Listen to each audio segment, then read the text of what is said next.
എത്ര പേർക്കറിയാം Toyota land ക്രൂസറും Nissan പാട്രോളും തമ്മിലുള്ള നീണ്ടു എന്ന പോരാട്ടത്തിന്റെ കഥ?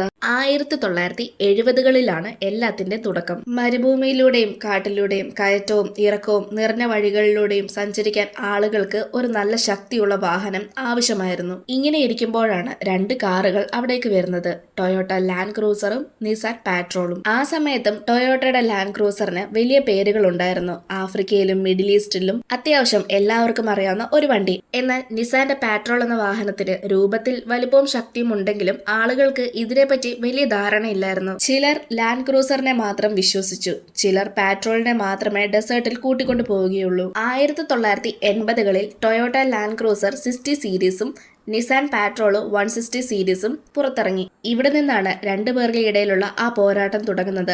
ആരാണ് മരുഭൂമിയിൽ അല്ലെങ്കിൽ ഡെസേർട്ടിലെ രാജാവ് എന്നായിരുന്നു ആ പോരാട്ടം. പിന്നീട് 1990കളിൽ ലാൻഡ് ക്രൂസർ 80 സീരീസ് റിഫൈൻമെന്റിൽ മുന്നിൽ നിന്നു. പാട്രോൾ 160 കൂടുതൽ ഹാർഡ് കോർ ആയിരുന്നു. മരുഭൂമിയിലും പാറക്കെട്ടുകളിലും ഒരു പ്രശ്നവുമില്ലാതെ പോകുമായിരുന്നു. പിന്നീട് 1997ൽ ടൊയോട്ട ലാൻഡ് ക്രൂസർ 100 സീരീസ് ഇറങ്ങി. അതിലെ V8 എഞ്ചിനും ലക്ഷറി ലുക്കും കൊണ്ടും ആളുകളെ കൂടുതലായി ശ്രദ്ധ പിടിച്ചു പറ്റി. അതേസമയം തന്നെ പാട്രോൾ 161 മാർക്കറ്റിൽ വന്നു. ശേഷം 2010ൽ പാട്രോൾ 162 എത്തി. ഇതൊരു ഫുൾ ലക്ഷറി വാഹനമായിരുന്നു. വലിയ V8 പെട്രോൾ എഞ്ചിൻ, ബോൾഡ് ഡിസൈന്, കിടിലൻ ഇന്റീരിയർ, പെർഫോമൻസ് ലവേഴ്സിന്റെ പ്രിയപ്പെട്ട വണ്ടി കൂടിയായിരുന്നു. അതേസമയം തന്നെ ലാൻഡ് ക്രൂസർ 200 സീരീസ് ആയി മാറി. റിലയബിലിറ്റി, റീസെയിൽ വാല്യൂ ഒക്കെ കൊണ്ട് മുന്നിൽ നിന്നു. പിന്നീട് 2021ൽ ടൊയോട്ട ലാൻഡ് ക്രൂസർ 300 സീരീസും കൊണ്ട് വന്നു. V6 ട്വിൻ ടർബോ എഞ്ചിൻ, പുതിയ പ്ലാറ്റ്ഫോം, കുറഞ്ഞ ഭാരം. എന്നാൽ പാട്രോൾ 162 ഇപ്പോഴും പഴയ V8 കൊണ്ട് മരുഭൂമിയിലൊക്കെ പിന്നിലാകില്ല. Africa, UAE, Saudi Arabia